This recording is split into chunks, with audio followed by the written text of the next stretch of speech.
ఎవరి మీద? నాగులపల్లి. నాగులపల్లి. ఏం పని చేస్తారు మామూలుగా? వ్యవసాయం చేస్తా. వ్యవసాయం. ఎన్ని ఎకరాలు ఉన్నాయి? నాకు 5 ఎకరాలు ఉన్నది. 5 ఎకరాలు ఉన్నాయి. మా భార్య పంట ఈ కాలబెట్టిన బాపతి భూమి 5 ఎకరాలన్నర ఉన్నది. ఇక ఇటు నాకు 3 ఎకరాలన్నర ఉన్నది. మొత్తం 5 ఎకరాలు. ఈడికెళ్ళి బట్టి అక్కడ రక తాడి చెట్ల మీద రక నారు వేసుకున్నారు? నారు ఇంకా పోయాలి పోతా. సన్నగా పోతారా? సన్నపట్లు కలవది నాకు దొడ్డట్లే పోసుకుంటాను. దొడ్డట్లే పోతా. ఆడు పెంచి ఆడు ఇప్పుడు 4 గ్యారెంటీ అదే 4 వస్తువులకే ఇచ్చిండు. ఏంటిది మాది అది బోనసు. ఆ బోనసు ఇస్తాడో ఎగుతాడో తెలియదు కదా, దేవునికి ఏర్పాటు కానీ కానిపోయినది. దొడ్డట్లే పోసుకుంటాను. సన్నగా పోసుకోవాలని చెప్తుండగా చెప్తాను కానీ నాకు మందులు కూడా చేత కాదు. నేను దొడ్డిగా పోసుకుంటాను. దిగుబడి వస్తుందా మళ్ళీ అది వేసుకుంటే? ఈ సన్నది రాదు, దొడ్డిదానంత సన్నది రాదు. దొడ్డిది సన్న దిగుబడి వస్తుంది కానీ దాది రాదు, తక్కువ ఉంటుంది దానిలో. సన్న వేసుకుంటే నష్టం అవుతాయి కదా మరి, ఎట్లా మరి? నష్టమే రైతుకు నష్టమే. మనం పండించేదే కాదు, నాకు నౌకరాగి ఈ నాకు ఏమైనా ఉన్నదా, పండించేదే కాదు. మళ్ళీ మీరు ఇప్పుడు దొడ్డులు వేసుకుంటారని చెప్తున్నాం, తర్వాత కొనకపోతే మీ పరిస్థితి ఏంది? కొంటారు వాళ్ళు, కాకపోతే ఎవరో కొంటారు, రోడ్డు మీద కొంటారు వాళ్ళు. ఆయన ఎందుకు కొనేది? అది ఆయన ఏదో పెద్దగా అంటాడు కానీ అదేం తెలియదు కాదు అది. ఈసారి అమ్ముకున్నారు కదా మీ రోడ్లు, ఎప్పుడు లేట్గా పోయిందా లేకుంటే తొందరగా పోయిందా? మాకు లారీలు రావు, ట్రాక్టర్లు చేయబట్టి తొందరగా పోయినాయి. కానీ బత్తకు 3 కిలోలు కట్ చేసిండ్రు. ఒక బస్తకు 3 కిలోలు కట్ చేసిండ్రు. కటింగ్ చేసి 2 కిలోన్నర ముదాలు పోయినాయి, ఒక్కొక్క కిలోన్నర పోయినాయి. లాస్ట్ ఎండింగ్ వాళ్ళు 3 కిలోలు దాకా పోయినాయి. కాంగ్రెస్ ప్రభుత్వంలో కటింగ్ ఇట్లా ఏం లేదు మంచిగా. మా విజయరామన్ సుత ఎమ్మెల్యే సుత అన్నాడు ఆ మాట. ఒక్క విత్తు సుత గింజ సుత కటింగ్ కాదన్నాడు. ఏం సంగతి అని అంటే ఏదో పోనీ రాదు అని మళ్ళీ అనుకోసం ఆ ఇటుకలు పెద్ద లీడర్ సుత గిట్ల సంగతి గట్ల చేతాను గిట్ల చేస్తానంటే ఎవరు సుత దాన్ని పట్టించాలి అక్కడ. ఏ పోనీ దిగుబడి కానీ మరి ఎందుకంటే పొద్దుగల ఆనగొడుతుంది, మళ్ళీ అర్థం అవుతుంది. మాకు 5 నెలల వరకే లాస్ట్ ఛాన్స్ ఇచ్చారు, ఏది జోకటానికి కొరకు.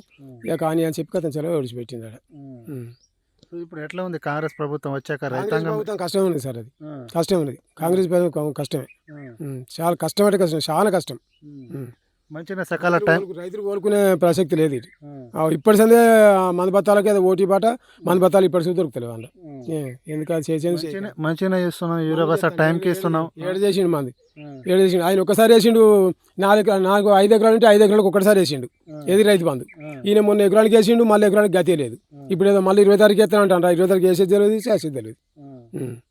మంచిగా అదనంగా బోనస్ ఇస్తున్నాం, యూరియా బస్తా టైంకే ఇస్తున్నాం, ఇవన్నీ చెప్పుకుంటారు. ఈడికెళ్ళి ఇట్లా ఫోన్ చేస్తే షేడ్ పంపిండి ఆడికెళ్ళి, ఏది పైసలు ఉన్నా లేకున్నా.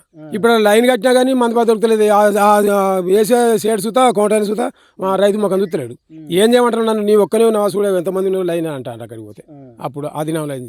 ఇప్పుడు చూస్తే ఇంకెంత కట్ట ఉన్నది ఇప్పుడు ఈ ఊరి బత్తల వరకు. మొన్ననే లేవు దొరికే అన్న వాళ్ళే.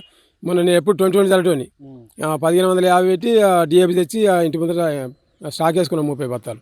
అది కూడా రేట్లు పెరిగినాయి. 1500. అప్పుడు 1350 ఇచ్చేది ఆ సొంత. ఇప్పుడు 1550 అంటే 150 రూపాయలు 200 రూపాయలు పెరిగినాయి. ఇక 1800 అట ఏది 20 బత్త. అప్పుడు 1300 దానికి 1800 అంటే 500 రూపాయలు పెరిగినాయి. కొన్ని చోట్ల 2200. అక్కడ ఏది బ్యాగులు అమ్ముకునే బాపతి, ఏది దొంగతనం, ఏది మన ఆన్లైన్ లేక బాపతి అని బాపతి అట్లా అమ్ముతారు. వాస్తవమే. ఎట్లా ఉంది ఇప్పుడు గత ప్రభుత్వంలో ఇంతగానో మీరు ఇబ్బంది పల్లె సార్ పల్లె. మేము ప్రభుత్వంలో మేము కనీసానికి మాకు ఇబ్బంది అనే సమస్య అనిపించారు. మాకు ఇక్కడ నార్లు పోసుకున్నాం మేము రైట్ అనగానే కనీసం మాకు పైసలు పడ్డాయి, రైతు బంధు పైసలు పడ్డాయి. ఆ పైసలు పెట్టినా కనీసం షావుకారికి సంగతి అంటే సరైన అన్నట్టు కనీసం పంపిండి ఆయన. మందులు పరిస్థితి లేదు లేదు లేదు లేదు లేదు లేదు ఆ పరిస్థితి లేదు, ఆ కథ లేదు. బాగా తిప్పలవుతుంది, బాగా అంటే బాగా తిప్పలవుతుంది. మీ ఏరియాలో మీ ఊర్లో కానీ ఏమైనా 6 గ్యారెంటీలు ఉన్నాయి, అమలు అవుతుందా? ఇవరకు అయితే ఏ గ్యారెంటీ లేదు. ఒక 4-5 మాత్రం ఒక ఇందిరా మిల్లు వచ్చినాయి ఏ కథ అంతవరకు. కానీ ఇవరకు అయితే ఏ గ్యారెంటీ రాలేదు మాకు, ఏ కథ రాలేదు. ఆయన బంగారం అన్నాడు, ఏంటి అన్నాడు, ఏదో అన్నాడు, ఏది లేదు. అదంతా అట్టిముచ్చట అదంతా అట్టిదే. ఏమైనా పనులు చేయాలనుకుంటే బీజేపీ బీఆర్ఎస్ మొత్తం పొత్తు కలుపుకొని నన్ను అడ్డుకుంటున్నా అని చెప్పుకుంటారు. వాళ్ళు అంటారు కానీ ఆ పొత్తు కలుపుకుంటే ఎవరు కలవాలి పొత్తు. వాళ్ళు ఎవరు ఇక్కడ ఉన్న ఎవరు మాకు ఇదే ఉన్నది, అది ఉన్నది. మొన్న సుధా మిస్ అయినా మన ఈయన సుధా గెలిపించలేకుండా ఏది మన పెద్దపల్లి దాసరమానం రేటు గెలిపించేది. కానీ ఏదో మార్పత్తది ఈయన 15,000 ఎత్తాను అన్నాడు కదా అని జనం మొత్తం ఆశపడే దునికేది కానీ లేకపోతే దునికేది కాదు. అది దునికేది కానే కాదు. అది బాగా అంటే బాగా ఆశపడ్డాం. నేను చూస్తే ఆశపడ్డా. నేను అంతకుముందు నేను టీఆర్ఎస్లో ఉన్న బాబుతోనే ఇక పోనీ 15,000 అంటే మామూలు ముచ్చట చేసిన. మరి ఏం చేయాలి, వేసి మోసమైన మంచిగా ఉబ్బిచ్చిండు. ఇక నా చెప్పుతోటి నన్నే చెప్పుతోటి కొట్టుకునే టైప్ సమయం అయిపోయింది. నాయన తప్పు మా ఘోరం అది. చి చి చి చి చి. మళ్ళీ ఇంకా 5 సంవత్సరాలు ఉంటాడట కదా. మన్ను ఉంటాడు. ఇప్పుడు వచ్చేది కనీసానికి ఆయన నియోజకవర్గంలో ఆయన డిపాజిట్మెంట్ దిగితే ఆయనే పెద్ద గురువు అనుకో ఇక రేవంత్ రెడ్డి. ఆయన ఊళ్ళోనే ఆ కొడంగల్ని ఆయన ఊళ్ళో ఆయనకే దొరుకుతున్నాయి, ఆయనే మారాదు అనుకో. ఇప్పుడు మేము రోజు టీవీలో చూస్తాను, సెలవులో చూస్తే వస్తారు ఆ కొడంగల్ రోజులు మాట్లాడితే. లేదు అదంతా డూబి ముచ్చటది. ఆ ఇంటికో పలక పెట్టిడు కొడంగల్. ఏది ఆయన మన ఏంటిది సూర్యకిరణాల బాపతి. ఏ దేశం అంతా మరి అట్లా మాకు పెడితే మేము ఎంత పాపం చేసినాం మరి ఆయనకు. సోలార్ మేము చూద్దాం పెట్టాం కదా మరి. మాకు చూద్దాం మాకేస్తే ఏం బాయ్. ఒక ఆయన ఊరి మందే పెట్టుకున్నాడు. ఎక్కడ చూసినా ప్రతి ఒక్క ఇంటికి పెట్టిండు, 4-5 పలకలు పెట్టిండు. చూపెట్టిండు, సెలవులు చూపెడితే చూసినాం మేము. అది మీరు మీటింగ్లు ఇట్లా సభలు వింటారా? అంటే ఇంటాం కానీ అక్కర్రాని అది ఎందుకు అయిన సపరేట్గా ఈయన ఇంటాం, ఆయనగా దులుపుకొని సపరేట్గా అనవసరం వచ్చేట ఇది ఈయనకి ఇవే బాతకని చెప్తాను అంటే సపరేట్ పోతాం. ఏ సభ ఎక్కినా కూడా కేసీఆర్ చచ్చిపోవాలి. కేసీఆర్ తిట్టగా మాత్రం అసలుకే మానాడు ఆయన. కేసీఆర్ ప్రతి ఒక్క మాటకు ఆయన నోట్లు తీసేది ఈయనకు ఖరాబ్ అవుతాడు ఈయన. నువ్వు రాసి పెట్టుకో కేసీఆర్, మళ్ళీ వచ్చి రాసి పెట్టుకో, నువ్వు రాసి పెట్టుకో, నువ్వు రాసి పెట్టుకో, నువ్వు రాసి పెట్టుకో, నువ్వు రాసి పెట్టుకో. ఏం రాసి పెట్టుకుంటే నువ్వు రాసి పెట్టుకో. నువ్వు రాసి పెట్టుకుంటే ఏర్పడతాయి. ఇంకా అది ఆయన రాసి పెట్టుకుని కాదు, ఆయనకి ఏంది నువ్వు రాసి పెట్టుకోవాలి. ఇగో ఈయన లీడరే. BRS గద్దెలు కూలగొడతాం, BRS గద్దెలు కూలగొడతాం. ఇగో మీ చేస్తాం, ఇది చేస్తాం, లాగులు తొండ దూర కొడతాం అంటాడు. ఏ తొండలో నీకు రాకపోతే నువ్వే మహారాజు, నీకు రాకపోతే నువ్వే మహారాజు. మళ్ళీ వస్తాడా రాడు కేసీఆర్? రాడు. కేసీఆర్ వస్తాడు. కేసీఆర్ దునుకుతాడు చూడు. ఈసారి దునుకుతా కళ్ళు మూసుకుంటాడు. ఏ గుడ్డి కుక్కను ఎమ్మెల్యే పెట్టినా కానీ ఉరికొస్తాడు చూడు. ఇంకోసారి ఓటేయండి అని చెప్తాడు. పక్కా వస్తాడు, పక్కా వస్తాడు. రేవంత్ రెడ్డి ఆడు. రేవంత్ రెడ్డి ఆడు. అప్పుడేమి ఇచ్చిండు? మొత్తం 2 గంటల కరెంట్ అన్నాడు. ఒక 2 గంటలు తీసేసిండు. అప్పుడు ఒక 2 గంటలు తీసేసిండు. అసొంటి కరెంట్ ఇప్పుడు కంటికి కనబడకుండా అవుతుంది. అవి ఇప్పుడు వచ్చింది, ఇంతకుముందు వచ్చింది కరెంటు. 3 గంటలు కరెంటే సరిపోతుంది అని చెప్పి రేవంత్ రెడ్డి అంటాడు. 3 గంటలు సరిపోదు సార్, అది 3 గంటలకు ఒకసారి సరిపోదు. 3 గంటలు సరిపోదు. 3 గంటలకు ఏం సరిపోదు? 3 గంటలకు ఏం పడుతుంది పొలం? ఇప్పుడు నాకు ఉన్నదే ఒక మోటరా, 4 ఎకరాల పొలం ఉన్నది. ఆ 4 ఎకరాల పొలానికి 3 గంటలు పోతేనే సరిపోద్దా? చాలది. 10 HP మోటార్ వాడాలట. అది ఇంకా మళ్ళా అది 10 HP వాడాలంటే అందులో నీళ్ళు లేకపోయినా 10 HP మోటార్ ఎడకెళ్ళి తెచ్చి పెట్టాలి దాన్ని. అంటే ఆ బావిలో నీళ్ళు సముద్రం అసలు బావి ఉంటే 10 HP మోటార్ 5 HP మోటార్ పెడితే పారుతుందని వాడతాయి నీకు. అది నీళ్ళు మరి ప్రతి ఒక్కడు అదే 10 HP మోటార్ పెడితే మరి కరెంట్ ఎక్కడికి తెస్తావు? మరి ఈ 3 HP మోటార్కే కరెంట్ చాలతలేదు. ఇప్పుడు దీనికి 8 మోటార్లు నడుస్తాను. ఒక ట్రాన్స్ఫర్ అంటే ఎవరు సుతా దిగుతలేడు. నేను అయ్యగారిని అడిగితే ₹1,00,000 అని పెద్ద ట్రాన్స్ఫర్ ఎత్తా అంటాడు. నేను ₹1,00,000 ఎక్కడికి తెచ్చాను నేను రైతును. అది కాని పని. అది ఇప్పుడు ఇది అదే అక్కడ దాని మీద డేట్స్ రాసి పెట్టినా ఆయన ఏది కేసీఆర్ ఉన్నప్పుడు ఆయంలో అది ఇట్లా కన్ను మూసుకుంటే వచ్చి కథ ఆడబడ్డది. దానికి పెద్దగా చేయాలంటే ₹1,00,000 అడిగాను మొన్న. 24 గంటలు ఇవ్వద్దు అసలు అని చెప్పి ఇస్తలేడు 24 గంటలు ఇస్తలేడు. ఆయన ఎవరు ఇచ్చిరా మీకు 24? కేసీఆర్ ఇచ్చిండు. మా కరెంట్ కాడనే గడ్డి మోసింది. మేము కరెంట్ కాడికి పోకలేదు అప్పుడు ఆ సమయంలో. ఇప్పుడు ఆడ వండేకాలం వస్తుంది. మళ్ళీ ఇప్పుడు ఆడ వండేకాలం వస్తుంది. సఫిషియెంట్ ఫోన్ చేస్తే ఎన్నిసార్లు చేసినా కానీ అరే మా టైం ప్రకారం ఎత్తావా, అరే మా టైం ప్రకారం ఎత్తా, ఊకెందుకు కొడతాను, మా టైం ప్రకారం ఎత్తాం అంటాడు. ఆడ ఎలిగేట ముసలోడు ఉన్నాడు అని ఉంటాడు. ఆడ ఏమయ్యా మరి ఇట్లా సంగతి ఎట్లా అని అంటే వాళ్ళు అడ్డోళ్ళు అట్టాలు.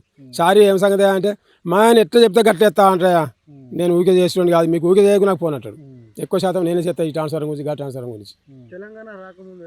తెలంగాణ రాకముందు పక్కా ఉండే సార్ పరిస్థితి ఎట్లా ఉంది కరెంట్ కానీ? తెలంగాణ రాకముందు బాగా కష్టం ఉండే అప్పుడు. అప్పుడు ఇంకా మరి దారుణం ఇంకా అప్పటిది. ఆ దారుణానికంటే ఇంకా ఈ దారుణం తట్టుకోము ఇంకా. అప్పటికి ఇప్పుడు బాగా తేలొచ్చింది. అప్పుడైతే మొత్తం మేము కరెంట్లో ఇండ్ల వండలే. మా భార్యల పిల్లలు తీసుకొని వచ్చి ఈయన చెట్టు కింద వండి పెట్టుకున్నాను కరెంటు. గడియ గంట కాలం పోతా అంటే అప్పుడు ఇంతగానో పంట పండలే. కేసీఆర్ వచ్చిన కాడికెళ్ళి పంట పండింది. ఈ భూగర్భ జలాలు నీళ్ళు అక్కడికి తెచ్చి అయితే వర్షం కొట్టకున్నా కానీ చాలా బాయిలలో మాత్రం స్టాక్ నీళ్ళు అయిపోయినాయి. ఇప్పుడు క్రేన్లే వడ్డోళ్ళు నల్గొండ నుంచి వచ్చి వడ్డోళ్ళే క్రేన్లు అమ్ముకున్నారు. ఇప్పుడు మామూలు ఇప్పుడు 4-5 క్రేన్లు ఉన్నాయి. ఆ కథ అవి సిలిం పట్టిపోతున్నాయి. ఆ వడ్డోళ్ళు కొంచెం అక్కడ హైదరాబాద్లో పని చేసుకోబోతారట. నల్గొండ వెళ్ళా ఇక్కడికి వచ్చి ఉన్నాడు. ఈ కొంచెం వెళ్ళా అని ఫోన్ చేస్తే ఇప్పుడు నాకు చేస్తే అంటాడు అయ్యా అవి తెచ్చి ఇప్పుడు వీటి పని అయిపోయింది అని అంటాడు. మరి మేము నడుపుకోమంటామంటే బాయిలో నీళ్ళే ఉండే, నువ్వు నడుపుకొని ఏం చేసుకుంటావు, నడుపుకొని కొంచెం అంటాడు. అంత నీళ్ళు ఉన్నాయి ఇప్పుడు. అప్పుడు కానీ నీళ్ళు ఉన్నాయి. అయినా చెమ్ము ముంచుకోవచ్చు సార్ ఈ బాయిలు. ఇప్పుడు చెమ్ము ముంచుకోవచ్చు ఇప్పుడు నీళ్ళు. బుచ్చ నీళ్ళు బ్రహ్మాండమైన నీళ్ళు. కేసీఆర్ వచ్చిన నీళ్ళు అవి. అక్కడికి వెళ్ళే అదేదో కాళేశ్వరం కూలిపోయింది. మరి కూలిపోతే వరకన్నా ఏ ఊరు కొట్టుకుపోతే చేస్తలేదు. మరి మొన్న మేము కాళేశ్వరం చూద్దాం పోయి చూసి వచ్చిన వాడ. 1,00,000 కోట్లు మొత్తం గంగలు పోయినాయి. ఏ గంగలు పోయినాయి? నువ్వు చేసింది ఏది? ఏ ప్రాజెక్టుకి కట్టినావు? ఏ రైతుకి ఏ కొన్ని నీళ్ళు ఇచ్చినావు? ఏడు ఇచ్చినావు నువ్వు చేసిన పని? ఎక్కడైనా కనీసానికి ఓ తట్టడి మట్టి తీసిన కాలగోయి ఓడిపోసిన ఎక్కడ చూపించేది? ఇంకా ఉపాధి పనులకి కాలువడి ఎత్తిపోతాడు, అంతకన్నా కనగటం అయితే కాదు అది నీది కాదు సార్, అది కాదు. మొత్తం కోటి మేళం కోటేశ్వర్లో అమ్మ అయిందా? అయింది, ఇంకా అది అమలైంది. కోటి మందిని కోటేశ్వరం చేసిండ్రు. ఎక్కడ దక్కనే కొంగడి, ఎక్కడ దక్కనే ఉండేది కాని పని అది. ఇది లేదు సార్ అది. కానీ ఆయనకు ధర్మది కాదు ఇట్లా మోసం చేసుడు మాత్రం. ప్రతి ఒక్క రైతు వాళ్ళకి ఇట్లా అంటాను కానీ ఏ పాపం అని లేదు. వాళ్ళ ప్రాక్టీలు ఉన్న వాళ్ళే నొట్ట మనవయ్యా అని ఇజ్జత్గా ఒత్తుక సత్తాను. ఇట్లా అవ్వ మేము ఏం చేస్తుర్రు అని రైతులే పోసుక సత్తారు. ఎవరు వేసి మోసం అయితే నేనే చెప్తే కదా సార్. ఇప్పుడు నేను వేసి మోసం అయినా నేను కాంగ్రెస్కి వేసి మోసం అయినా నేను సార్. ఇంకోటి నాకు ఇక 6 నెలలు అయితే ఇక ఈయన అయిపోతాడనగా నాకు కార్డు వచ్చింది, పింఛన్ కార్డు వచ్చింది. ఈ 6 నెలలకి ఈయన వచ్చిండు. వచ్చినాక వేసిరు నన్ను చచ్చిపోయిన రాని పెట్టి కదా అయితే నాకు పింఛన్ కార్డు చేసారు.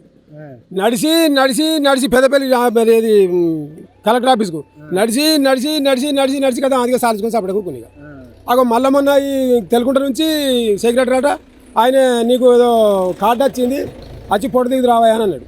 అందువల్ల పోయి అంతే పొడ దిగిన. ఇక పొడ దిగితే మరి అతదో సత్తో దేవునికి ఏర్పాటు కాదు. మళ్ళీ ఎత్తారా మళ్ళీ కాంగ్రెస్కి? ఇక కాంగ్రెస్ ఎందుకు ఎత్తాం? ఇక కాంగ్రెస్ ఇక తప్పు, ఇక సింపలేసుకోవాలి, ఇట్లా సింపలేసుకోవాలి తప్పు. ఓటాడడానికి వస్తే ఏం చెప్తారు? ఓటు నేనైతే చక్కగా చెప్తా, నువ్వు చేసిన ఘనకారం చాలా అయ్యా. ఇక పోయి మాసర్ కానీ పోయి ఏం చేసినావు నువ్వు 4 రూపాయలకి అంటే ఆయన తరపున ఎమ్మెల్యే సర్పంచ్కి అయితే రోడ్డు ఇస్తారట, లేకపోతే రోడ్డు ఇయ్యారట. మా ఊళ్ళో ఇవరగా తట్టడి మట్టి పోసిన సర్పంచ్ అయితే లేడు. 2 సార్లు గెలిచాడు, మొన్న గెలిచాడు, మునుగు గెలిచాడు గొల్లలు పిల్లాడు. ఒక రోడ్ అయితే పోయలే.